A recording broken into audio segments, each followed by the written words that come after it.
আসসালামু আলাইকুম রহমতুল্লাহ। টাকা উপার্জনের জন্য সন্তানদের উপর নির্যাতন চালিয়ে ফেসবুকে কন্টেন্ট ক্রিয়েট করেন ক্রিম আপা নামক একজন মহিলা, যার নাম হচ্ছে শারমিন শিলা। থানাতে তার বিরুদ্ধে মামলা দেওয়া হয়েছে। তিনি তার সন্তানদের উপর নির্যাতন চালিয়ে ভিডিও মেক করেন, সেই ভিডিও সোশ্যাল প্ল্যাটফর্মে আপলোড করেন, সেখান থেকে টাকা উপার্জন করেন। তিনি একজন বিউটিশিয়ান মহিলা। তিনি বিভিন্ন ক্রিম তৈরি করে বাজারজাত করেন এবং তার এই ক্রিম কিভাবে ব্যবহার করতে হয় সেটাও তিনি সোশ্যাল মিডিয়াতে পোস্ট করে থাকেন।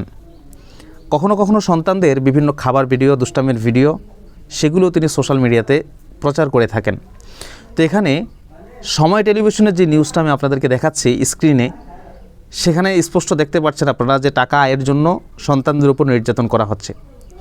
আমরা যে এই যে সোশ্যাল মিডিয়াতে এখন যতটা অ্যাক্টিভ থাকি, সোশ্যাল মিডিয়াতে টাকা উপার্জনের সুযোগ যখন থেকে আসছে, যখন থেকে টাকা আয় করা যাচ্ছে সোশ্যাল মিডিয়াতে, তখন ফ্যামিলি ব্লগার যারা আছে তাদের মধ্যে অনেকেই কিন্তু এরকম আছে। আমি একটা ছেলের ভিডিও দেখেছিলাম, ছেলেটা খাবার খাচ্ছে, তার আম্মু তার ভিডিও করছে, ছেলেটা বিরক্ত প্রকাশ করছে যে সারাদিন শুধু মোবাইল নিয়ে পড়ে থাকে আর ভিডিও করে, বিভিন্ন ধরনের কথা তার আম্মুকে বলছিল। আর তার আম্মু সেটাকে মজা নিয়ে, মানে তার সেই কথায় মজা নিয়ে সেই ভিডিওটা তৈরি করে সোশ্যাল মিডিয়াতে আপলোড দিয়েছে। শুধু শারমিন শিলা বা ক্রিম আপা তার ফ্যামিলিতেই নয়, সমাজে আরও অনেক ফ্যামিলি আছে যারা সন্তানদের ইচ্ছার বিরুদ্ধে গিয়ে তাদেরকে নিয়ে কন্টেন্ট তৈরি করে।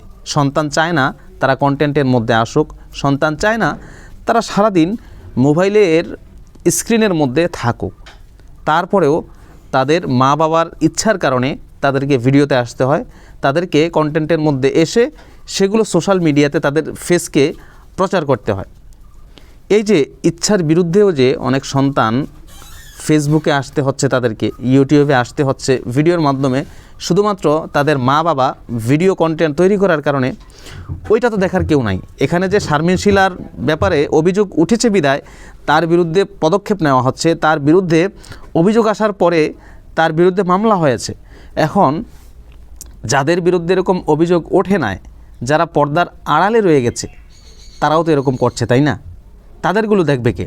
এরকম শারমিন শিলা আমাদের সমাজের মধ্যে অনেক আছে যারা নিজেদের সন্তানদেরকে টাকা আয়ের জন্য টর্চার করে থাকে, টাকা আয়ের জন্য নিজেদের সন্তানদের উপর হাত তুলে থাকে। দেখেন, মানুষ টাকা উপার্জন করে নিজেদের সন্তানদেরকে সুখী রাখার জন্য, আরামে রাখার জন্য, কিন্তু টাকা উপার্জন করাটাই যদি সন্তানদের উপর নির্যাতনের কারণ হয় বা সন্তানদের উপর নির্যাতনের মাধ্যমে যদি টাকাটা উপার্জন করা হয়, তাহলে সেই টাকাটা উপার্জন করার চাইতে না করাই ভালো। যে নিজের সন্তানদেরকে টাকার জন্য টর্চার করবে, যে নিজের সন্তানদেরকে টাকা আয়ের জন্য মারবে, প্রহার করবে, তার সেই টাকার মধ্যে সুখ আসবে কোত্থেকে? ফ্যামিলির সুখের জন্যই টাকা উপার্জন, আর সেই ফ্যামিলি যদি নষ্ট হয় টাকার কারণে, তাহলে এমন টাকা উপার্জন করার চাইতে না করাই ভালো, এমন টাকা পকেটে আসার চাইতে না আসাই ভালো। তো এই যে যারা এরকম কন্টেন্ট তৈরি করার জন্য, ভিডিও মেক করার জন্য নিজেদের সন্তানদেরকে টর্চার করে তারপরে ভিডিওতে আনেন, তাদের ব্যাপারে আপনাদের মন্তব্য কী? অবশ্যই কমেন্টে জানিয়ে যাবেন। আমাদের এই ভিডিওটি দেখছেন এরকম অনেকে আছেন যারা নিজেদের সন্তানদেরকে টর্চার করে বা ভিডিওতে আসতে চাচ্ছে না, আপনি তাকে জোর করে ভিডিওতে আনছেন, এরকম অনেকে আছেন। আপনারা শুধরে যান এবং নিজেদের সন্তানদেরকে একটু ফারাহাত দিন, সময় দিন। তাদেরকে এরকম শুধুমাত্র সোশ্যাল মিডিয়াতে প্রচার করার জন্য তাদের মানসিক যেই বিকাশ, এটার মধ্যে আঘাত না করে তাদেরকে মানসিকভাবে সুন্দর করে তুলুন, সুন্দরভাবে গড়ে তুলুন। যারা এই ভিডিওটি দেখেছেন, যদি মনে হয় যে ভিডিওটি গুরুত্বপূর্ণ, সমাজে এরকম অনেকেই এরকম করছে, তাহলে অবশ্যই ভিডিওটি শেয়ার করে সকলকে দেখার সুযোগ করে দিবেন। ধন্যবাদ সবাইকে। আসসালামু আলাইকুম রহমতুল্লাহ।